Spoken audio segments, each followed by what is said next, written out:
Hola, ¿cómo están? Acá el profe Vicente grabando otro video. En esta ocasión les voy a presentar una introducción a Santiago Espel, poeta, editor, ensayista. Vamos a hablar un poquito sobre notas sobre poesía, un libro muy interesante escrito por un poeta con una serie de reflexiones sobre la práctica del artista, la práctica del poeta. Voy a también mencionar algunas características de la poesía de Santiago Espel para quienes no lo conocen y bueno, ojalá esto sirva también como un incentivo para que entren un poco en los textos y en los libros del autor. Bueno, Santiago Espel nació en Buenos Aires en 1960, tiene muchos libros de poesía publicados, si no conté mal son 17. El primero de ellos que tengo acá se llama Rapé. Lo publicó en 1988 y obtuvo la faja de honor de la SADE, la Sociedad Argentina de Escritores. Este es Rapé. Su poesía fue traducida al inglés, al alemán, al italiano y al portugués, y a su vez Spell ha traducido mucho a otros poetas y también a músicos, entre ellos Philip Larkin, Paul Blackburn, Robert Graves, John Ashbery, Patti Smith, Peter Hamill, Gary Snyder y Mario Quintana, entre muchos otros. Spell participó de muchas antologías nacionales e internacionales. Voy a mencionar dos de ellas. Una que se llama Signos Vitales, una antología poética de los 80 con selección y prólogo de Daniel Fara, editada en el año 2002. Y por otro lado, Poesía de Pensamiento, antología de poetas argentinos, editada por Santiago Silvester en el año 2019. Acá las tengo también. Son antologías bastante distintas en su contenido y en la selección de poetas, pero son ejemplos, digamos, de cómo ha sido incluido Spell en lo que podríamos llamar un canon poético literario. También dirigió una revista bilingüe de poesía que se llama La Carta de Oliver entre los años 1990 y 1999. Tengo acá dos ejemplares muy viejos de esa revista. Tenía un formato muy lindo como de cuadernillo. Este es el número 4 del invierno-primavera de 1991 y este es el número 5 del verano-otoño de 1992. Una de las características que tenía esta revista era ser una revista bilingüe en inglés y español, o inglés y castellano, y a su vez intentaban también publicar muchas veces a poetas inéditos, poetas de distintos países. Para mencionar algunos ejemplos de lo que tengo acá en mis manos, hay una selección de poesía mexicana de ese momento, de la década de 1990, y también poesía galesa. Entonces, era sobre todo en una época en donde Internet todavía no existía y no era una forma sencilla de difundir autores y autoras contemporáneos. Creo que las revistas literarias, sobre todo en las décadas de los 80s y 90s en Argentina, ocuparon un lugar muy importante en términos de la movida cultural.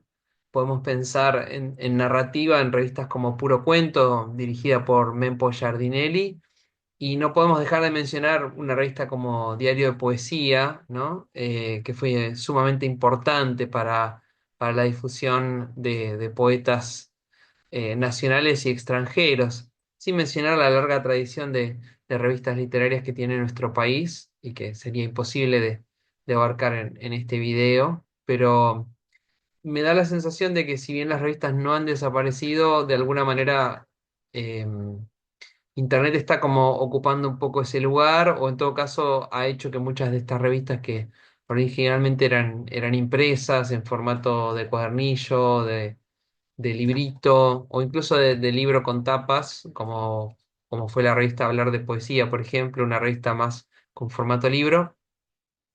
Ese lugar ha sido ocupado un poco por Internet y por las revistas digitales, me parece a mí. Bueno, Spell coordina talleres literarios desde el año 1983. Actualmente está trabajando con talleres de escritura en bibliotecas populares dependientes de la Secretaría de Cultura del Partido de Vicente López en la provincia de Buenos Aires. También dicta talleres virtuales, sobre todo a partir de la pandemia, ha empezado con ese formato. También formó parte de la revista Homero, Homero sin H, que se publicó entre los años 2000 y 2009. Ahí en esa revista se publica La Víspera Sí, uno de sus libros de poesía. El nombre de la carta de Oliver, que caracterizaba esa revista bilingüe que dirigió con Matías Serra Bradford, después se convirtió en el nombre del sello editorial de Spell, que edita poesía, narrativa y ensayo y que lleva editados alrededor de 100 títulos actualmente. En 2019 tuve la dicha de invitarlo al Instituto 9, al Instituto de Formación Docente y Técnica número 9, donde trabajo. Hicimos una charla junto a otro poeta muy querido de la ciudad de La Plata, que es César Cantoni, de quien aprovecho para promocionar su página web, su blog, que se llama Los Poetas No Van al Cielo y que tiene realmente una selección importantísima de la poesía regional de La Plata, Berizo y Ensenada, muy, muy relevante. Eh, Esa charla fue muy linda, muy, muy grata para mí. Y en el año 2020 hicimos una especie de repetición o una segunda versión de esa charla con Santiago Spell, pero en formato virtual, que está publicada en este canal. Spell, bueno, lo dije mal al principio del video, tiene 16 libros de poesía editados. No voy a mencionar todos ellos, pero sí puedo mostrar algunos de ellos. Algunos de mis favoritos son La Claridad Meridiana, Isoka, 100 haikus, Cuaderno acústico, El pan de la raya y el vals, y también tenemos que mencionar el último que editó, que se llama esto que a secas llamamos Patria. Acá les muestro algunos. Tengo, digamos, los incunables. Por ejemplo, bueno, La Claridad Meridiana, que es este de acá, en un formato chiquitito, muy lindo. Eh, Hisoka, que sin duda es uno de mis favoritos, es quizás uno de los que primero recomendaría que lean de Spell. También un libro que yo quiero mucho, que es este que se llama 100 haikus, un libro muy, muy bello para meterse un poco en el formato haiku, en esa forma. Eh, El pan de la rabia y el vals, que lo tengo por acá. Bueno, en fin. Este es el último, que es esto que a secas llamamos Patria. Todos libros muy lindos, la verdad. Si pueden, les recomiendo que exploren un poco la poesía de Santiago Spell. También ha publicado otro tipo de textos, tiene un libro de cuentos editado en colaboración con Cecilia Policena y Luis Benítez, que es un poeta y narrador muy conocido actualmente. Tiene una novela que se llama La Santa Mugre o El País de Cucaña, editada en 1995. También una novela corta inédita llamada La Orilla y dos libros de ensayo. Yo voy a hablar sobre todo del primero de ellos, que son Notas sobre Poesía y Nuevas Notas sobre Poesía, editados respectivamente en los años 2013 y 2021. Tengo entendido, por lo que me ha dicho Spell, que está preparando un tercer volumen, que sería algo así como una suma entre los tres tomos, digamos, de ensayos o de ensayo de notas sobre poesía. Así que, en principio, se supone que va a salir eventualmente una versión definitiva que, que reuniría estos tres volúmenes, estos tres libros de notas sobre poesía. Si tuviéramos que marcar un poco las características de la poesía de Santiago Spell, yo me animaría a hablar de dos tendencias en su poesía. Por un lado, lo que podríamos llamar los libros preexistentes. Esto está muy, muy conectado con algo que él mismo dice en Notas sobre Poesía. Cuando habla sobre la preexistencia de los textos, dice Spell: creo en la preexistencia de los textos, escribo aquellos poemas que me gustaría leer. Una lectura adelantada en mí escribe el poema que será después leído, dicho. Sin mi intuición lectora no podría escribir poemas. Mi próximo poema está siendo leído por mí en algún lugar y momento que desconozco, pero que ya está sucediendo. Solo después vendrá el poema escrito, revelado. Un poco con esa idea, Spela ha escrito varios libros que en principio parecen partir de una restricción o de una regla autoimpuesta, Podemos mencionar como ejemplos de esto el uso de la sextina en la claridad meridiana, sin rima y sin tampoco una métrica muy estricta, pero en general son versos que suelen tener más o menos la misma extensión, que tienen el formato de estrofas de 6 versos. No tienen rima, pero sí tienen como, tal vez conservan del Martín Fierro esa cosa como sentenciosa que sobre todo tienen los dos últimos versos, ¿no?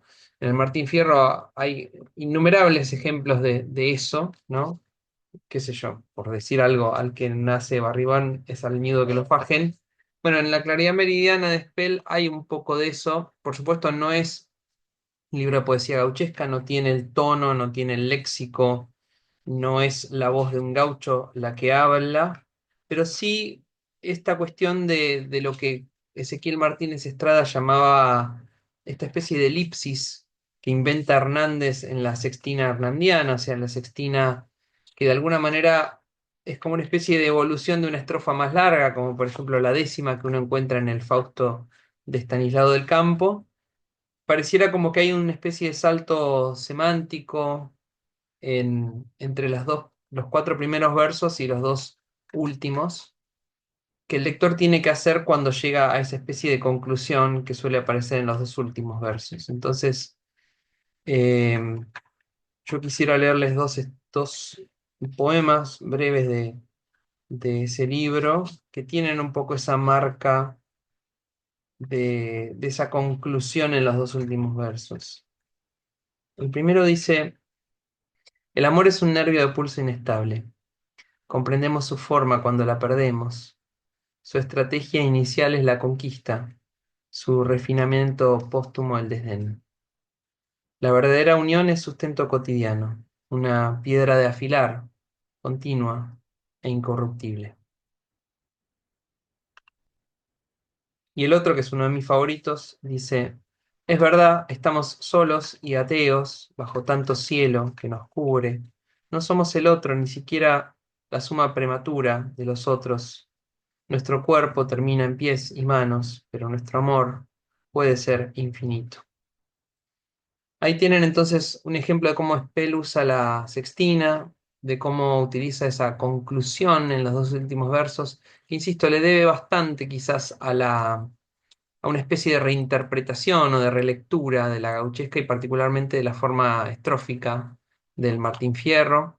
Después también tenemos en Isoca el uso de décimas, es decir, estrofas de 10 versos, y en Isoca en particular lo que tiene ese libro también es una especie de repetición temática, porque Isoca está organizado en poemas que tienen series de 10 poemas cada sección. Cada sección tiene una...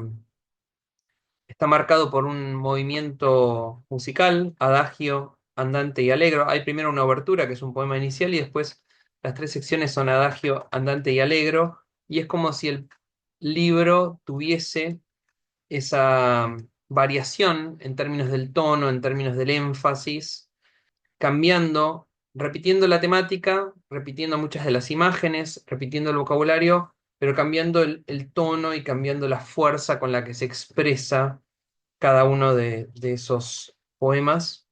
A mí me gustaría compartir con ustedes 3 poemas de Isoca: el poema 10A, el poema 10B y el poema 10C, que hablan de las estrellas.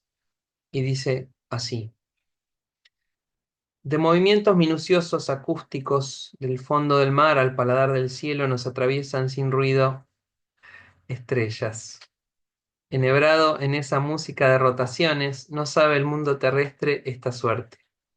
Ignora este cortejo paciente de luces. Enredado en urgencias vanas, desprecia el rumor de las miniaturas esenciales. Escupe al cielo, se consume, enferma, redacta su epitafio en letras de acero. El segundo dice: estrellas, móviles acuáticos, aéreos, líneas que hilvanan nuestro silencio, collares marinos, pulseras lácteas, nos cruzan rítmicamente estrellas. ¿Quién invierte hoy en estrellas? ¿Qué harán los niños sin estrellas? Compasivas en extremo, sin demanda, continúan hilando su medusa astral, abnegadas, pacientes ante el milagro de nuestro repentino descubrimiento. Y el tercero, que es el 10C, dice: duplicado espejo de agua y de cielo, veo milagro de rotaciones paralelas. De agua y de cielo, espejo duplicado, veo nudos de un telar filigranado, remaches, estrellas reservadas en el asterisco de sus formas consteladas, estrellas en el bebedero de mi patio. Voy a sincerar la noche con estrellas. La vida es una mancha de luz diurna que pasa en su carruaje inverosímil. Bueno, por supuesto, los haikus de 100 haikus también cumplen un poco el mismo patrón. No voy a leerles ahora algunos de los haikus, pero los invito que descubran ese libro tan hermoso. También en Mesa de Entradas hay una cosa que es muy interesante. El libro que se llama Mesa de Entradas de Spell tiene una frase que se va como repitiendo, pero a su vez deformando, como si fuese una especie de teléfono descompuesto, ¿no? Por ejemplo, en el primer poema, la frase que está en cursiva dice: el anunciado porvenir es olvido. Después, en el segundo poema dice: se olvidaron de anunciar el porvenir. En la tercera, el porvenir anuncia el olvido. Del olvido provienen los anuncios y así sucesivamente. Entonces, es interesante porque ese es un poco como el leitmotiv, ¿no? De este libro de Mesa de Entradas, que va siendo como una especie de teléfono descompuesto poético muy interesante. Y en Su Señoría, quizás esa apuesta llega un poco como al extremo. Su Señoría tiene como subtítulo una meditación sobre la lectura. Y lo interesante de ese libro es que lo que hace es repetir el mismo poema 12 veces y le cambia el título a cada uno de esos poemas. Y básicamente lo que intenta hacer, un poco como en el mismo ejercicio que hace Borges con ironía en Pierre Menard, autor del Quijote, cuando cita dos veces el mismo texto, uno escrito por Cervantes y otro por Pierre Menard, y el narrador reinterpreta el texto de maneras distintas. Del mismo modo, este poema es reinterpretado, releído, es propuesto como para ser leído de maneras distintas. Es como una especie de apuesta extrema, experimental, respecto de cuánto puede variar, cuánto nos puede condicionar la lectura de un texto a partir del mero cambio de título solamente, ¿no? Por otro lado, tenemos en su poesía también una segunda tendencia, digamos, que son los libros de poesía que funcionan como colecciones de poemas heterogéneos, como lo es Cantos Bizarros, por ejemplo, o Cuaderno Acústico, que son más como colecciones o eh, antologías, digamos, que reúnen poemas de distintas temáticas, con distintos puntos de vista, con un yo poético diverso, ¿no? Quizás es más parecido a la poesía que uno está acostumbrado a encontrar habitualmente, donde por ahí compras un libro que tiene una variedad de poemas diversos sobre distintas temáticas. Creo que es interesante que convivan en Spell estas dos tendencias, ¿no? Y con respecto a notas sobre poesía, este libro pertenece al género de ensayo. Lo que utiliza es el fragmento numerado como forma, y esto le va a permitir a Spell retomar argumentos sucesivamente. También permite que nosotros como lectores hagamos un recorrido propio sobre el texto. Yo voy a marcar algunas líneas que yo encuentro en este libro de ensayo, pero de ninguna manera esto agota la lectura que uno puede hacer sobre notas sobre poesía. Y creo que es un libro muy rico y que permite como volver a él de maneras muy diversas y reflexionar y sobre todo entrar un poco en la práctica de un artista, de un creador, de un poeta, reflexionando sobre su propio hacer, sobre su propio arte. En principio, algunos de los ejes que para mí estructuran notas sobre poesía tienen que ver, por un lado, la idea de que la poesía es una forma de enfrentar la finitud y la muerte. Spell dice al comienzo del libro lo siguiente, dice: empecé a leer y escribir poemas cuando los juguetes me quedaron chicos, cuando los mitos de infancia se me escurrieron como arena entre los dedos, cuando supe que un día iba a morirme.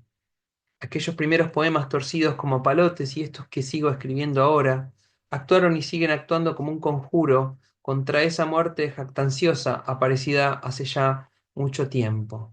Entonces la poesía, escrita contra la muerte y el dolor, es una posibilidad y a la vez una posible respuesta a la pregunta inicial que es: ¿por qué escribo poesía? Y me parece que esto se repite varias veces a lo largo de el libro. Se habla de la poesía como una especie de coartada, se habla de la poesía como un modo de estar en el mundo. A veces incluso se ironiza un poco respecto de la poesía como oficio, ¿no? Habla de la poesía como un salvoconducto. Y yo creo que de alguna manera toda práctica artística tiene que ver con la búsqueda de una trascendencia y con la pregunta, bueno, ¿qué va a pasar cuando yo no esté más? ¿Qué va a quedar de mí cuando yo no esté más? Una de las respuestas posibles es, bueno, estos libros que escribí, estos poemas que escribí, ¿no?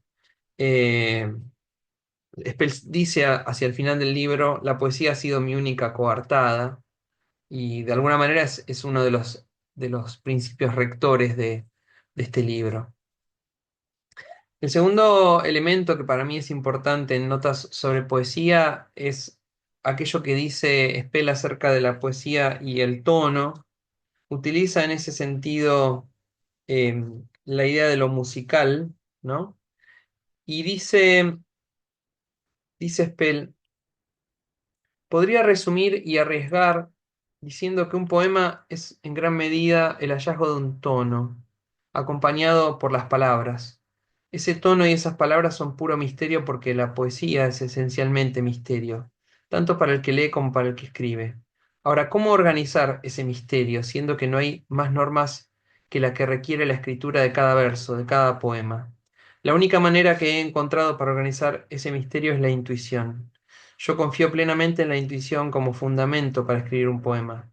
La intuición, sin saber cómo, organiza el poema, reconoce el tono adecuado, corrige cualquier desliz. Yo dependo de mi intuición. Si falla, se me cae el poema y debo volver a buscar desde el principio. Entonces hay algo del tono que tiene que ver con lo intuitivo. Un poco más adelante va a hablar de aquello que él llama la lucidez intuitiva.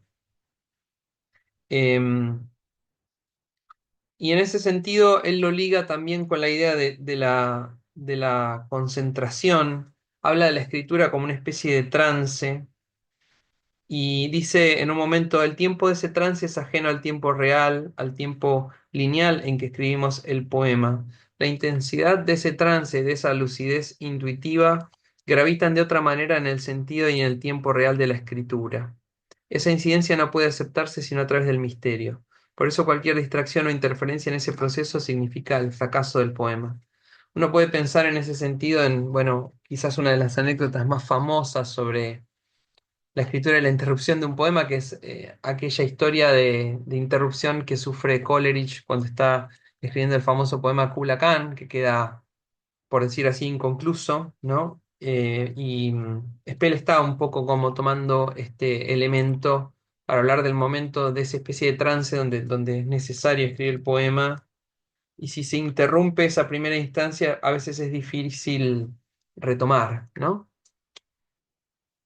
Habla de la preexistencia de los textos. De esto yo ya hablé un poquito en la primera parte de este video, en la presentación, pero también agrega a eso la idea de escribir el poema que a él le gustaría leer. Dice Spell en el fragmento 53: Habla de revolver las librerías de saldos, de canje, usados, y dice...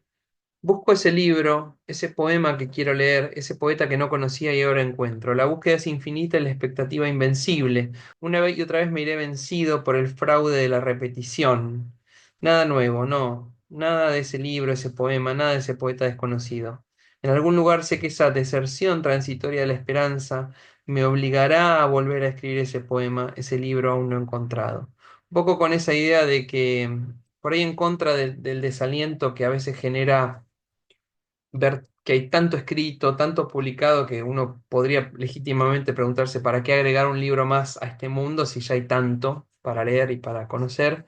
Y un poco tiene que ver con esta insatisfacción de decir, bueno, por ahí no encontré lo que a mí, ese poema o ese libro que a mí me gustaría leer y necesito como tratar de escribirlo y ponerlo en este mundo, ¿no? Hay un poco de eso en la práctica de la escritura, en la práctica, en este caso, de la poesía. Otro punto que creo que es importante en notas sobre poesía tiene que ver con la idea de si un poema puede ser entendido, si un poema puede ser explicado. Son varios los fragmentos donde Spell discurre acerca de esta temática. Voy a mencionar en ese sentido este fragmento que dice, ¿qué leemos cuando leemos un poema? La poesía es la única expresión escrita en la que no se cumplen las convenciones idiomáticas. Ni la sintaxis, ni la semántica, ni la puntuación, ni el sentido de sus contenidos son los que encontramos en las demás formas de expresión. Cualquier discurso o uso de la lengua que tomemos como ejemplo, inclusive el de la ficción en su género narrativo, todos cumplen con las convenciones del idioma, todos tienen esas pautas como elementos en común. Todos tienen también un carácter conclusivo, tienen, por decirlo de un modo brutal y gráfico, utilidad. Aún la literatura de ficción, los cuentos y las novelas revisten la utilidad del entretenimiento.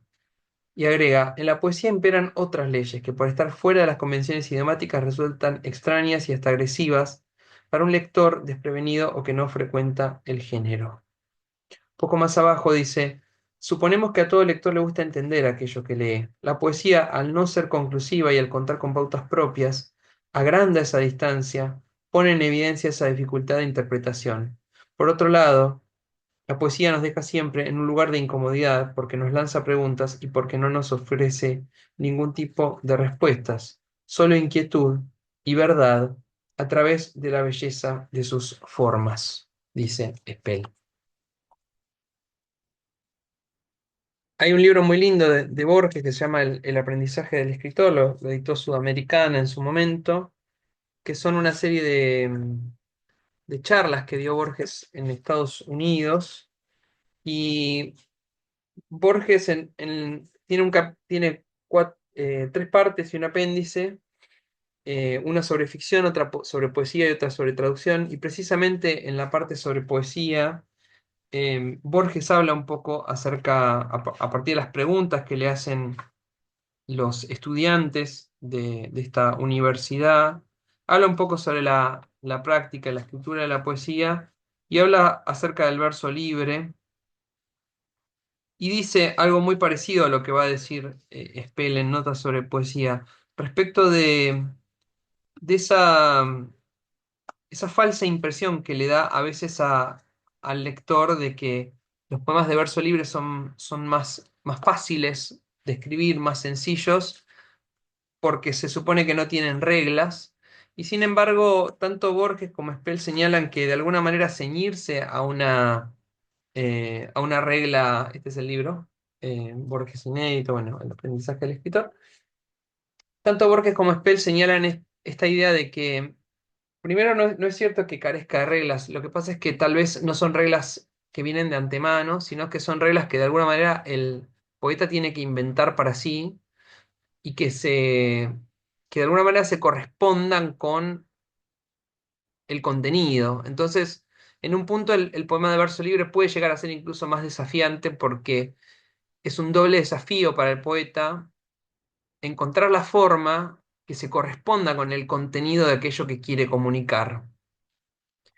Spell dice en ese sentido lo siguiente. Lejos de la idea generalizada, el verso libre tiene sus reglas y dentro de esas reglas sus restricciones.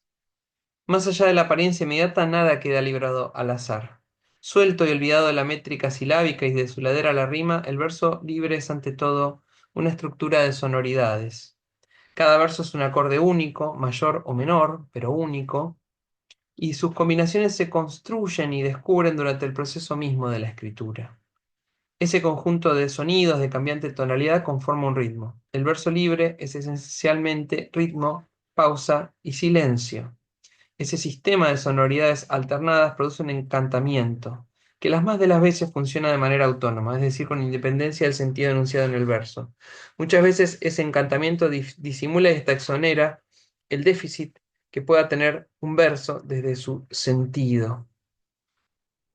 Habla también un poco más adelante del verso como la respiración del poeta. Hay muchos autores que han dicho esto, ¿no? También se habla de esto a propósito de no solo de poetas, sino también de escritores narrativos. Uno puede pensar en la respiración y pensar en autores como Proust o como Saer, que han trasladado un poco esa idea de la respiración al texto, ¿no? ¿Qué más? Bueno, cierto desdén por los géneros literarios. Hay un fragmento que es donde se burla un poco del límite entre un género y el otro. Hay otros momentos que a mí me gustan mucho de notas sobre poesía que podríamos llamar fragmentos narrativos que tiene este libro, que están, a veces se acercan un poco a microcuentos, que presentan escenas de escritura. Hablan de cómo se escribió un poema, hablan de cómo llega la idea de un poema, hablan de la necesidad o la urgencia de escribir ese poema. A veces, obviamente, también hablan de la frustración cuando no se puede escribir lo que uno quisiera. Quiero leerles este, que es el fragmento 102, que es muy lindo. Dice: anoto muy rápidamente un poema breve. En el mismo momento que lo termino, un zorzal se desprende, mojado, de la fuente de mi patio. Me doy cuenta que mientras escribía el poema, el zorzal se remojaba en el agua de la fuente. La duración de ambas cosas fue la misma. ¿Quién era espejo de quién? Otro punto que toma Spell en notas sobre poesía es la pregunta de por qué se escriben tantos poemas de amor, y dice lo siguiente a propósito de eso, Santiago Spell. Dice: se supone que el tema por excelencia en la poesía es el amor, y en parte es cierto. Socios de vieja data, la poesía y el amor han ido unidos desde la antigüedad. A viva voz y declamando, o en susurros medidos y penumbrosos, el amor ha sido actor fundamental de la lírica. ¿Por qué ha elegido el amor esas ropas para vestirse? ¿Por qué la poesía ha atravesado las épocas con esta impronta amorosa? Quien quiere leer algo sobre el amor se zambulle en la poesía. Quien quiere escribir o decir algo sobre el amor recurre a la poesía. Signos simbióticos, polos magnéticos. La lengua románica cantó al amor hasta derivar en la novela. La novela adoptó como uno de sus temas esenciales el amor. Anda el tiempo, pelechan las formas, el amor sigue incólume, cantando y siendo cantado. La poesía moderna, que tiene ya unos años, mantiene a su viejo socio de la mano. ¿Será que el amor es confesional y secreto? ¿Será que el pudor se ajusta a la brevedad del poema? ¿Será que el poema es un acto de amor soterrado? Mientras yo resbalo en estas superficies, alguien enamorado escribe y lee un poema. Bueno, hay algunos momentos donde Spell detalla, cuenta cómo escribió ciertos libros de su producción. Habla, por ejemplo, del asombro que él recibió cuando vio que un libro como Cien Haikus tuvo mucha repercusión, incluso entre gente por ahí no habituada a leer ese tipo de libros o libros de poesía en general. Y él habla en ese sentido de que quizás en el libro Cien Haikus lo que ha como ayudado un poco a su difusión, a su lectura, tiene que ver con la repetición de la forma, que le da como una zona más segura al lector a partir de la cual trabajar, a partir de la cual entender, entre comillas.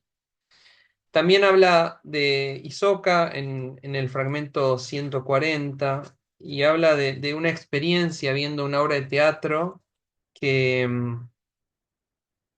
eh, lo sumió como una especie de trance porque escuchó dos versos y esos dos versos lo transportaron a otro lugar, a componer en su mente lo que después escribiría. Entonces es muy interesante cómo cuenta esa escena de inspiración y de escritura. Dice, les voy a citar solo un fragmento, dice, una noche en un pequeño teatro del barrio hace muchos años vi Lisístrata del griego Aristófanes. La obra promediaba lo discreto. A poco de empezar, entre el berrido de las actrices y el coro de ancianos disuasivos, en medio de la penumbra, hundido en mi butaca, aparecieron los versos, visto que no dejo nada en la tierra, llevo a un cordero ciego a pastar. A partir de ese momento desapareció la obra, el ruido de la madera del escenario, la insidia del resorte de mi butaca y el murmullo de los muchos asistentes. Una y otra vez volvían a repicar en mi cabeza los versos. En ese momento yo escribía mi libro Isoca, compuesto de décimas trípticas cercanas al endecasílabo. Supe inmediatamente que en esos versos había un nuevo poema, y que esa pujanza prematura pedía a gritos que la liberaran. No recuerdo nada de la obra. Perdido en un furibundo trance, la suprimí de mi atención. La música de los versos, por encima del sentido, hacía su trabajo. Recuerdo sí los pormenores de la salida, las cuadras que caminé hasta mi casa, la sensación de agotamiento y dificultad para respirar. Esa misma noche me desperté en la madrugada y escribí de un tirón los 8 versos que faltaban. En este caso la anécdota importa más que los versos, por lo que omitiré citarlos. Antes de que se cumpliera un año, mi padre había muerto. En ese poema estaba prefigurada esa muerte, ese dolor. Cada vez que leo ese poema, vuelve a mí esa noche, esa filosa espina que me hirió en el teatro. También, avanzando un poquito más, podemos mencionar lo que yo llamo la amenaza de la metáfora. Spell dice en el fragmento 151 que el lenguaje poético está cargado de intención y que esa especie de intención que carga a la poesía siempre funciona como una especie de amenaza en la cual aquello que nombra no está refiriéndose realmente a lo que nombra. Dice en un momento. Por ejemplo, si leemos una noticia del diario en la que se anuncia un próximo eclipse de sol, la palabra sol aparece unida a eclipse y los dos conforman una estructura informativa, proveniente en este caso del ámbito científico. Esa misma palabra sol y a un eclipse en un contexto poético cumplen otras funciones. En un poema la palabra sol no va a ser la palabra y la cosa que nombra, sino que será lo que esa idea nombrada a través de la palabra, un mero signo, representa para el lector en el poema, es decir, lo que representa en su vida a partir del poema. La manera en que esa palabra impacta en su corazón. Ese efecto lo determina la intención con la que cargamos al lenguaje. En el poema, cualquier palabra multiplica su semántica, redobla su música, se transforma en un punzón que agujerea el sentido compacto y lineal de las convenciones idiomáticas. Entonces, como yo suelo decir en mis clases, parte de lo que yo llamo la amenaza en la metáfora es este estado de alerta con el que tenemos que leer la poesía, suponiendo que muchas veces aquello que nombra no es literal y funciona metafóricamente hablando de otra cosa. Creo, siguiendo Spell, que en la poesía sucede esto más que en cualquier otro género, porque si no sería muy difícil leer otros géneros, ¿no? Uno podría argumentar que en todo caso la alegoría a veces funciona de esa manera, pero en la alegoría podemos siempre concentrarnos en la literalidad de lo que se nos está narrando o contando y eventualmente interpretar o pensar en la lectura alegórica. Creo que en la poesía muchas veces no necesariamente funciona esta literalidad y tenemos que pensar que estamos leyendo algo que es metafórico y que no es literal. ¿Qué más? Acerca de la adjetivación, bueno, por supuesto podemos recordar el famoso dictum de Huidobro, ¿no? Aquello de el adjetivo que no da vida mata. Y él habla a Spell acerca de adjetivar poco, adjetivar incluso menos que en la oralidad.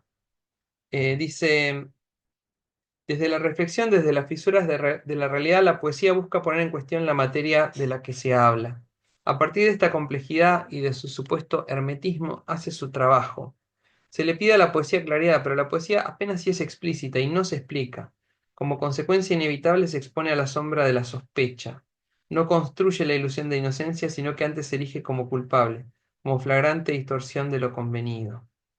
Estos son algunos de los ejes que ustedes van a poder encontrar en notas sobre poesía. Por supuesto, no agotan, como mencioné al principio, la riqueza, la complejidad que tiene el libro. Es un libro además muy agradable de leer, es un libro muy llevadero por la forma que tiene, por su estructura en fragmentos y porque además creo que es un libro que permite muchas relecturas y volver a él y encontrar cosas que por ahí en la primera lectura no habíamos encontrado.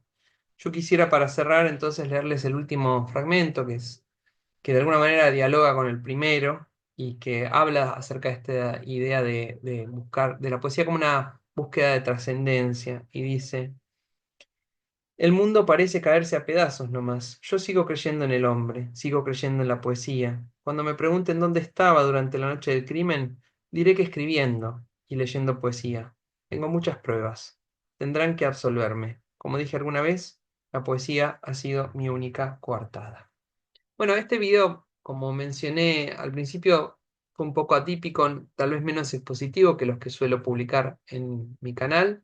Pero es una invitación a descubrir la obra de Santiago Espel, la obra poética, la obra ensayística, a meterse, a sumergirse en un género complejo y exigente, pero también gratificante, como lo es la poesía. Ojalá incentive a que ustedes se metan en él, a que ustedes descubran nuevos poetas. Afortunadamente hoy en día, gracias a Internet, a las redes sociales, se puede acceder a muchísima poesía de calidad, basta con buscarla.